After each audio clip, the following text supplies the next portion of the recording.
Donald Trump భారత్పై మరోసారి విషం కక్కారు. ఓవైపు భారత్ మిత్రదేశం అంటూనే ఇరు దేశాల మధ్య సంబంధాలపై ట్రంప్ పూటకొట్టాను తీసుకుంటున్నారు. ఉక్రెయిన్తో యుద్ధంతో రష్యాపై ఒత్తిడి పెంచేందుకు భారత్ను వాడుకుంటున్నారు ట్రంప్. తాజాగా EU ముందు భారత్కు భారీ నష్టం కలిగించేలా డొనాల్డ్ ట్రంప్ కొత్త ప్రతిపాదనలు తీసుకొచ్చారు. భారత్ చైనాపై 100% సుంకాలు విధించాలని EUకి అమెరికా అధ్యక్షుడు సూచించారు. ఈ మేరకు అంతర్జాతీయ మీడియా కథనాలు ప్రచురితమవుతున్నాయి. ఇక రష్యా దగ్గర చమురు కొనుగోలు ఆపేస్తామనే వరకు కూడా టారిఫ్లు పెంచాలంటూ ట్రంప్ వ్యాఖ్యానించినట్టుగా తెలుస్తుంది. ట్రంప్ ప్రతిపాదనకు EU సుముఖంగా ఉన్నట్లు కూడా తెలుస్తోంది. భారత్పై EU 100% సుంకాలు విధిస్తే భారీ నష్టం కలిగే ఛాన్స్ కనిపిస్తోంది. ఉక్రెయిన్పై రష్యా యుద్ధం ముగించేలా ట్రంప్ స్కెచ్ చేస్తున్నారు. రష్యాతో మిత్రదేశమైన భారత్పై ఒత్తిడి తెచ్చేందుకు ప్రయత్నిస్తున్నారు. అమెరికా అధ్యక్షుడి తీరుపై సర్వత్రా విమర్శలు వెల్లువెత్తుతున్నాయి. సో మొత్తం మీద డొనాల్డ్ ట్రంప్ అమెరికా అధ్యక్షుడిగా మరోసారి పగ్గాలు చేపట్టాక భారత్ పట్ల తన ద్వంద్వ వైఖరిని కొనసాగిస్తున్నారు. ఓవైపు భారత ప్రధాని మోదీని తన మిత్రుడిగా అభివర్ణిస్తూనే రష్యా ఉక్రెయిన్ యుద్ధం నేపథ్యంలో రష్యాపై ఆర్థిక ఒత్తిడి పెంచేందుకు భారత్ చైనాలపై 100% సుంకాలు విధించాలంటూ యూరోపియన్ యూనియన్ దేశాలకు సూచించినట్టుగా తెలుస్తోంది. ఇక ప్రస్తుతానికి అమెరికా భారత్పై 100% సుంకాలు విధించే అవకాశం చాలా తక్కువగా ఉంది. డొనాల్డ్ ట్రంప్ ఈ ప్రతిపాదనను యూరోపియన్ యూనియన్కు చెప్పినప్పటికీ ఇది ప్రధానంగా రష్యాపై ఆర్థిక ఒత్తిడి పెంచే వ్యూహంలో భాగంగా చెప్తున్నారు. అయితే ద్వితీయ ఆంక్షలు విధించడం వల్ల కలిగే పర్యవసానాల గురించి EU దేశాల ఆందోళన చెందుతున్నాయి. ఇది కేవలం ఒక రాజకీయ ప్రకటన అయ్యే అవకాశంగానే ఎక్కువగా కనిపిస్తోంది. సో ఈ చర్యలు ఉక్రెయిన్లో త్వరగా శాంతి నెలకొల్పేందుకు అవసరం అంటూ ట్రంప్ భావిస్తున్నారు. ఈ ప్రతిపాదనల వెనుక ఉన్న ఉద్దేశాలు, వాటి పర్యవసానాలు, అలాగే అంతర్జాతీయ వాణిజ్య సంబంధాలపై వాటి ప్రభావం గురించి ఏ రకంగా ఉంటుందని మాత్రం నిపుణులు ఆలోచిస్తున్నారు. ఇక రష్యా నుంచి చమురు అలాగే ఇతర వస్తువులను కొనుగోలు చేస్తున్న దేశాలపై ఆర్థిక ఒత్తిడి పెంచడం ద్వారా రష్యాకు వచ్చే ఆదాయాన్ని తగ్గించాలన్నది ట్రంప్ వ్యూహం. తద్వారా రష్యాపై ఆర్థికంగా దెబ్బ కొట్టాలన్నది ప్రధాన వ్యూహం. అందులో రష్యాకు అత్యంత మిత్రదేశాలుగా భావిస్తున్న భారత్, చైనాలపై 100% సుంకాలు యూరోపియన్ యూనియన్ దేశాలు మొత్తం విధిస్తే కనుక ఈ రెండు దేశాలపై ఒత్తిడి పెరిగి రష్యా నుంచి బిజినెస్ తగ్గించుకుంటారు. తద్వారా రష్యా ఆర్థికంగా దెబ్బతిని ఇక యుక్రెయిన్తో యుద్ధం ఆపే ఛాన్సునే ఉందనే భావనలో ట్రంప్ ఉన్నట్టుగా తెలుస్తోంది. సో మొత్తం మీద యూరోపియన్ యూనియన్ మాత్రం ఈ అంశానికి సంబంధించి దేశాలు కూడా ఉక్రెయిన్లో శాంతిని కోరుకుంటున్నట్టుగా చెప్తున్నాయి. ట్రంప్ ప్రతిపాదనలపై చర్చలు జరిపేందుకు సుముఖత చూపాయి. అయితే భారత్, చైనా వంటి దేశాలపై ద్వితీయ ఆంక్షలు విధించడం వల్ల కలిగే పర్యవసానాలపై వాళ్ళు ఆందోళన చెందుతున్నారు. ఈ అంతర్జాతీయ వాణిజ్య సంబంధాలను మరింత ఇబ్బందులకు గురి చేస్తుందంటూ చెప్తున్న పరిస్థితి. సో ఇక్కడ ద్వితీయ ఆంక్షలు అంటే సెకండరీ సాంక్షన్స్ ఏంటనేది ఒకసారి చూస్తే కనుక ఒక దేశం మరొక దేశంపై ఆంక్షలు విధించినప్పుడు అక్కడ ఆ దేశంతో వ్యాపారం చేసే మూడవ దేశాలపై కూడా ఆంక్షలు విధించడాన్ని ద్వితీయ ఆంక్షలుగా చెప్తారు. ఈ సందర్భంలో అమెరికా రష్యాపై ఆంక్షలు విధించింది. ఇప్పుడు రష్యాతో వాణిజ్యం చేస్తున్న భారత్పై కూడా ఆంక్షలు విధించాలని ట్రంప్ ఆలోచిస్తున్నారు. సో ఆ రకంగా అంటే మనం పొద్దునే చూసాం మోదీతో స్నేహం, మోదీ నా మంచి మిత్రుడు, ఆయనతో డీల్ సెట్ చేసుకుంటానంటూ ట్రంప్ వ్యాఖ్యానించారు. దానికి వెంటనే మోదీ కూడా సంప్రదింపులు జరుపుతున్నాము, వీఆర్ క్లోజ్ ఫ్రెండ్స్ అంటూ మోదీ కూడా రిప్లై ఇచ్చారు. అంతలోనే ట్రంప్ మాట మార్చారు. అంటే అప్పటికే అర్థమైంది ట్రంప్ ఇది వెటకారంగా పెట్టిన ట్వీట్ లాగానే దాదాపుగా భావించాల్సి వస్తుంది.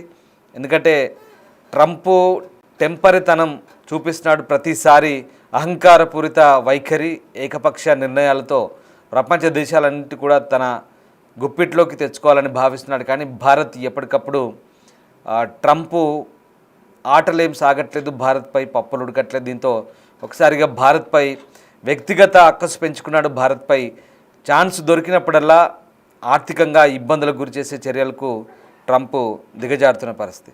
సో మొత్తం మీద ఇప్పుడు ట్రంప్ తాను చేయడం కాదు, ఇంకా యూరోపియన్ యూనియన్ ద్వారా తన పాచికలు పారేలా ఈ సూచన చేసినట్టుగా తెలుస్తోంది. సో ఉక్రెయిన్ యుద్ధం ముగించే అంశంపై అమెరికా అధ్యక్షుడు ట్రంప్ విశ్వ ప్రయత్నాలు అయితే చేస్తున్నారు. అందులో భాగంగానే భారత్, చైనాలపై ఈ సుంకాల భారాన్ని పెంచి రష్యాపై ఒత్తిడి తీసుకురావాలని యోచిస్తున్నారు.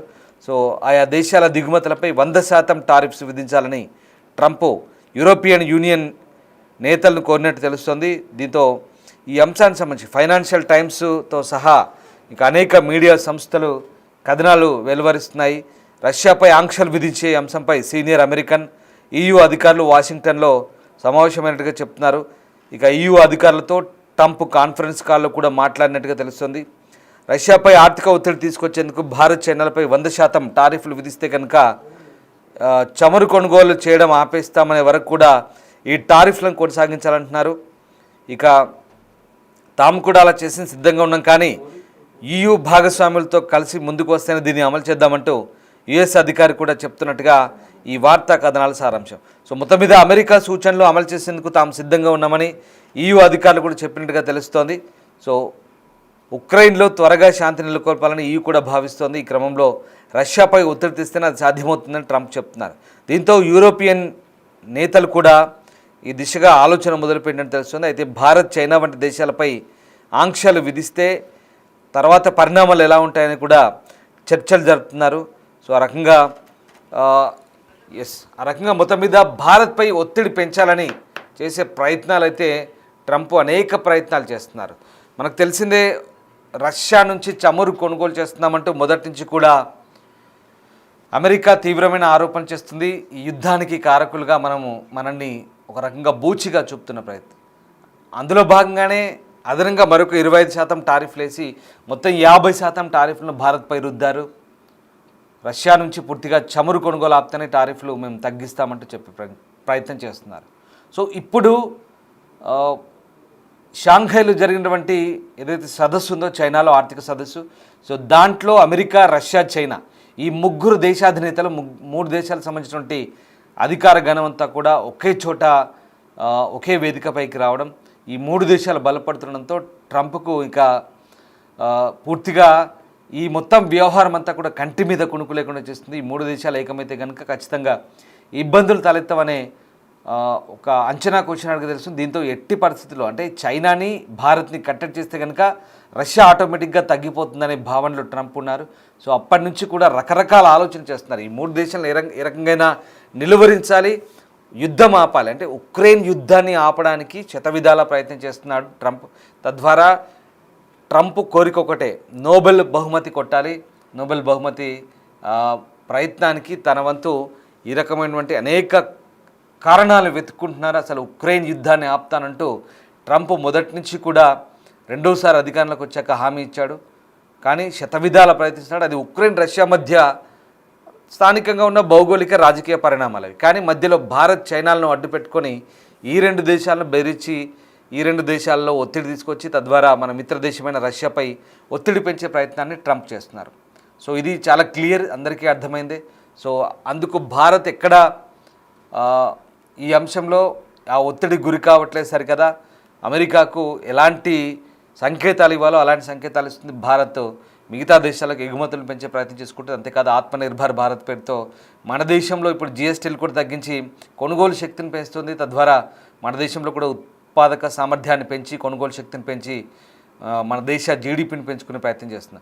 మొత్తం మీద అమెరికా అధ్యక్షుడి చర్యలైతే పూర్తిగా నక్క తెలివిని ప్రదర్శిస్తున్నాడు డొనాల్డ్ ట్రంప్. అప్పటికే అర్థమైంది, అతనేదో భారత్ తన మిత్రదేశమని, మోదీ మంచి మిత్రుడని ట్వీట్లు చేస్తుంటే అవన్నీ కూడా వ్యంగ్యంగా చమత్కరిస్తున్న ట్వీట్లుగానే మనం భావించాల్సి ఉంటుందనేది చాలా క్లియర్. ఎక్కడా ట్రంప్ అనేవాడి నక్క బుద్ధి ప్రదర్శించి ఒక ఈడియట్ మాదిరిగా ప్రవర్తిస్తున్నటువంటి ట్రంప్కు త్వరలోనే బుద్ధి చెప్పే పరిస్థితి రాబోతుంది అనేది వెరీ క్లియర్. నిజంగా ఈ 3 దేశాలు కనుక ఏకమైతే, చైనా, భారత్, రష్యా కనుక ఏకమైతే, ఈ 3 సూపర్ గ్లోబల్ పవర్స్ ఆర్థికంగా, ఇప్పుడు మనం ఆర్థికంగా ప్రపంచంలో 3వ స్థానంలో ఉన్నాం. ఈ 3 కనుక ఒకటైతే కనుక ఖచ్చితంగా అమెరికాకు పెద్ద దెబ్బే అవుతుంది. ఈ అహంకారి ట్రంప్ పరిస్థితి కూడా దిగజారిపోయే అవకాశం ఉంది. సొంత దేశంలో విమర్శలు వస్తున్నా వ్యక్తిగత ప్రయోజనాల కోసం, వ్యక్తిగత ప్రాపకం కోసం పాకులాడుతున్న ట్రంప్ని ఏమనాలో అర్థం కాని పరిస్థితి. చూడాలి ఇంకా ముందు ఎలాంటి పరిణామాలు చోటు చేసుకుంటాయి. ట్రంప్ అసలు అమెరికా అధ్యక్ష పీఠ మీద ఉంటాడా, గద్దె దిగుతాడా, ఏం జరగబోతుంది, అక్కడి ప్రజలంతా తిరగబడితే ఎలాంటి పరిస్థితులు ఉంటాయనేది మాత్రం మున్ముందే తెలుసుకునే అవకాశం దగ్గరలోనే ఉందనే అంశాన్ని మనం ఇక్కడ విశ్లేషకులు కూడా భావిస్తున్నారు.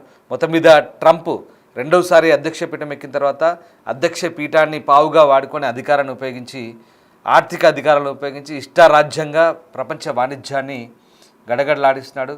అక్కడి సుప్రీంకోర్టు కూడా మొట్టికాయలు వేసిన ట్రంప్కు బుద్ధి రాని పరిస్థితి.